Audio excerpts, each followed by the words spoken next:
नमस्कार, मैं शंभू कुमार सिंह और आप देख रहे हैं नेशनल दस्तक।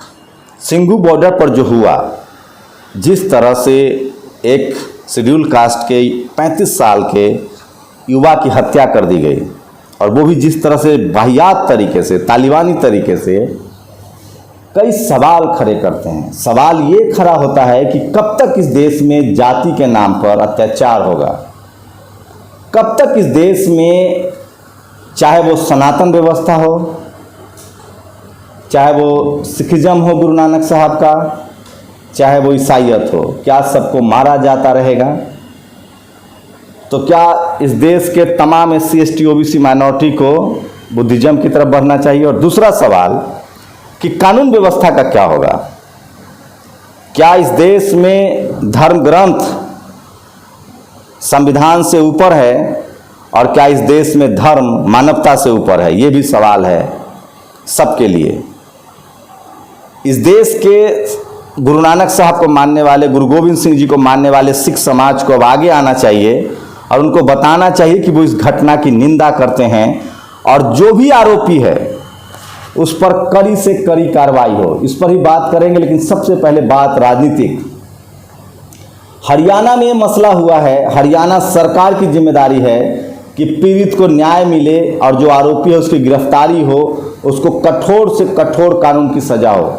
ये देश का संविधान आपको अपनी धर्म को मानने की आज़ादी देता है, वही इस देश का संविधान आपको कानून से ऊपर जाने का अधिकार नहीं देता है। तो हम सबको अपने धर्म, जो कि हमारा निजी मसला है, और हमारे धर्म ग्रंथ जो और निजी मसला है, उसको अपने साथ जीने का अधिकार देता है, लेकिन कानून को अपने हाथ में लेने का अधिकार नहीं देता है।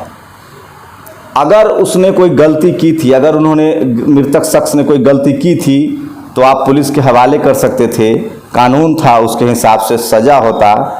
लेकिन जिस तरह से उनकी जघन हत्या की गई है, उस आरोपी को सज़ा मिलनी चाहिए, उसकी ज़मीन जब्त हो। अब सवाल पॉलिटिकल है, क्या राहुल गांधी वहाँ जाएंगे, क्या प्रियंका गांधी जाएंगी, क्या भूपेश बघेल जाएंगे और क्या चरणजीत सिंह चन्नी जाएंगे? मुझे लगता है वो नहीं जाएंगे। क्या मायावती बोलेंगी? मुझे लगता है कि उनको बोलना चाहिए। अकाली दल बोलेगा? नहीं बोलेगा, क्योंकि उसका BSP से गठबंधन है। क्या सिख समाज के वोट वहाँ खराब हो जाएगा?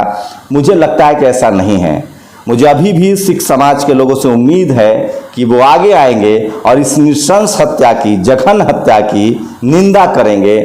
और इससे जो शख्स, मैं फिर कह रहा हूँ, जिस शख्स ने गुरु गोविंद सिंह साहब को और गुरु नानक साहब को बदनाम करने की कोशिश की है, उसकी जांच करेंगे, उस कंस्पिरेसी को भी समझेंगे। लेकिन राजनीतिक सवाल तो है कि क्या राहुल गांधी, प्रियंका गांधी इसके साथ खड़े होंगे? कम से कम SC ST OBC माइनॉरिटी को अपने इस मुद्दे पर खड़ा होना चाहिए। और सवाल किसान आंदोलन से जुड़े लोगों का भी है कि क्या वो इसकी निंदा करेंगे और जो लोग हत्या के दोषी हैं उनको सख्त से सख्त सजा मिले। सवाल ये है, मैं फिर कह रहा हूँ, इस देश में किसी की जान सस्ती नहीं होनी चाहिए, चाहे वो किसी धर्म के मानने वाला हो, वो किसी संप्रदाय से, किसी समाज से आता हो। लेकिन सवाल ये है कि आखिर किसी भी धर्म में, बुद्धिज्म को छोड़ के, शेड्यूल कास्ट के लोगों की क्या स्थिति है, शेड्यूल ट्राइब की क्या स्थिति है, और SC ST OBC की क्या स्थिति है, माइनॉरिटी की क्या स्थिति है? इस देश में वो लोग, ये देश कबीलों का देश बन गया। कल तक जब मुसलमानों की लिंचिंग हो रही थी तो हिंदू के नाम पर जो लोग ताली बजा रहे थे, 700 सिख मारे गए तो भी लोग ताली बजा रहे थे। आज एक शेड्यूल कास्ट की हत्या हुई है तो भी लोग ताली बजा रहे हैं। क्या हम कभी नागरिक नहीं बन पाएंगे? कभी हम भारतीय नहीं बन पाएंगे?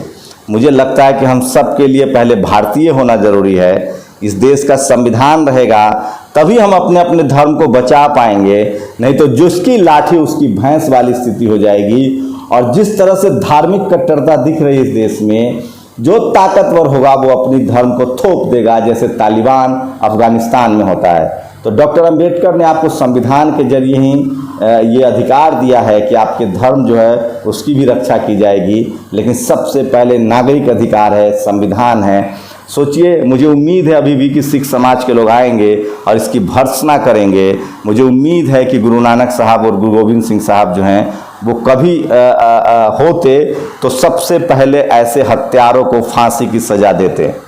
मैं कह रहा हूँ इंडियन पिनल कोड के हिसाब से सज़ा मिलनी चाहिए। पंजाब सरकार मुआवजा दे, हरियाणा सरकार मुआवजा दे, आरोपियों की गिरफ्तारी हो, फास्ट ट्रैक कोर्ट में हो, सज़ा हो। और SC ST OBC माइनॉरिटी के लोगों को समझना पड़ेगा कि कब तक मारे जाते रहेंगे हम। इसलिए मीडिया, जुडिशियरी, ब्यूरोक्रेसी में आपका स्थान हो। किसान आंदोलन वालों को सफाई देनी पड़ेगी, बात करनी पड़ेगी कि आप क्या कहेंगे इस हत्या पर। और वही सबसे बड़ा राजनीतिक सवाल है, क्या कांग्रेस आएगी? क्या प्रियंका गांधी, राहुल गांधी उस पीड़ित परिवार से मिलेंगे? क्या चन्नी उसी तरह से आएंगे जिस तरह से वो गए थे लखीमपुर खीरी? सिर्फ वोट की राजनीति नहीं होगी। और अगर वोट की राजनीति इस तरह की है कि किसी की हत्या पर भी आप चुप रह जाएं, अगर आप डर से ईमान की बात नहीं करेंगे, तो मैं ऐसा नहीं मानता हूं। मैं हर उस अन्याय के खिलाफ बोलूंगा, चाहे वो तबका कमजोर हो अन्याय करने वाला या कितना भी मजबूत हो। यह अन्याय हुआ है, आरोपियों को सजा दी जाए। और सिख समाज के लोग, गुरुद्वारा प्रबंधक कमेटी साफ साफ आके कहे कि हम इस घटना से अपने आप को अलग करते हैं, इसकी निंदा करते हैं और इसकी जांच, और जो भी आरोपी हैं अगर वो दोषी पाए जाते हैं तो उनकी संपत्ति जब्त हो, उनकी जमीनें जब्त हो और पीड़ित परिवार को दिया जाए। कब तक आप लोग कबीलों में बटे रहेंगे? जिसके साथ भी अन्याय होगा उसको न्याय मिलना चाहिए। ये ठीक उसी तरह से है जैसे आप किसान आंदोलन चला रहे हैं, किसानों के लिए न्याय मांग रहे हैं, 700 किसान शहीद हुए हैं, उनके लिए आपके मन में सिंपैथी है, तो उस शेड्यूल कास्ट के मजदूर के लिए भी आपके मन में सिंपैथी होना चाहिए। अगर ऐसा नहीं है तो फिर आप मानवीय नहीं हैं। फिर आप फूले, पेरियार, अंबेडकर, गुरु नानक साहब, गुरु गोविंद सिंह महाराज साहब, इन सब को आप विचारों को नहीं मानते। ये सब को सब मानवता के पैरोकार थे और इसीलिए डॉक्टर अंबेडकर ने इस देश के संविधान में we the people of India, Bharat के लोगों को बराबर का अधिकार दिया है। धर्म और जाति के आधार पर किसी को अधिकार नहीं दिया गया है। इसलिए ये जो जघन्य हत्या हुई है इसकी कड़ी शब्दों में निंदा होनी चाहिए। और हम एक साथ मिलकर जब तक इसके खिलाफ आवाज नहीं उठाएंगे, कल जो भी जहां मजबूत होगा वो कमजोर की हत्या करता रहेगा। कल आज हमारी बारी है, कल आपकी भी बारी आएगी। मैं पॉलिटिकल लीडरशिप से कहता हूं कि चुप्पी तोड़िए, और अगर आप CM PM बन भी जाते हैं तो लानत है किसी के लाश पर। हमने मौत के सौदागर को चुना है, इसलिए लाशें बिछ रही है।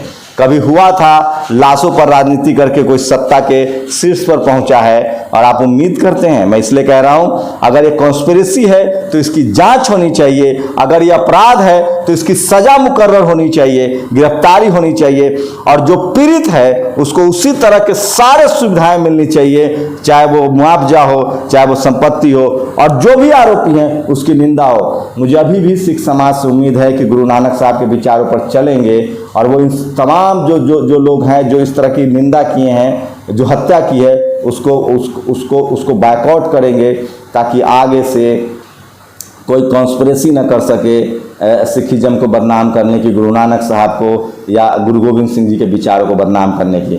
मैं फिर कह रहा हूँ, अगर उसने कोई अपराध किया था तो उसका कानूनन सजा था। जो हुआ है वो जघन्य अपराध है, और मैं फिर कह रहा हूँ सिख समाज इसकी निंदा करेगा, और जो भी आरोपी हैं उसको सख्त से सख्त सजा होगी, ट्रायल चलेगा पीड़ित पक्ष के साथ प्रशासन। लेकिन सवाल उठता है कि चरणजीत सिंह चन्नी मिलेंगे क्या? मायावती बोलेंगी क्या? अकाली दल बोलेगा जो BSP से गठबंधन में है? और क्या राहुल प्रियंका उनसे मिलने जाते हैं कि नहीं? भूपेश बघेल जाते हैं कि नहीं? इस पर भी नजर रखिए। क्या शेड्यूल कास्ट की जान सस्ती है? उसके लिए कोई नेता, कोई दल, कोई पार्टी नहीं है। मैं फिर कह रहा हूँ, न इस देश में एक पत्रकार के तौर पर हर तरह के अपराध, हिंसा, मैं कल किसानों के साथ भी था, आज इनके साथ भी। मैं फिर कह रहा हूँ, जो 700 किसान शहीद हुए हैं उनके परिवारों का दर्द समझिए, और जिस तरह से जघन्य मर्डर हुआ है उसका भी दर्द समझिए। और आप सब, मैं फिर कह रहा हूँ, अपराध के साथ खड़े होंगे तो कल आपकी भी बारी आएगी। इसलिए किसी भी तरह के अपराध के खिलाफ हमें खुलकर सामने आना पड़ेगा। आप राजनीतिक नफा नुकसान के हिसाब से बोलेंगे तो आप इस देश को टुकड़ों में तोड़ रहे हैं। आप लोग की क्या प्रतिक्रिया है? अपनी प्रतिक्रिया जरूर दीजिए, क्योंकि आपकी प्रतिक्रिया हमारे लिए बहुत जरूरी है। नेशनल दस्तक की आपसे गुजारिश है कि अगर इसको बचाना चाहते हैं तो नेशनल दस्तक को सब्सक्राइब करने के लिए रेड कलर के सब्सक्राइब बटन को दबाएं, फिर बेल आइकन की घंटी दबाएं। नेशनल दस्तक को बचाने के लिए बहुत जरूरी है कि हर खबर को शेयर करें, लाइक करें, कमेंट जरूर करें।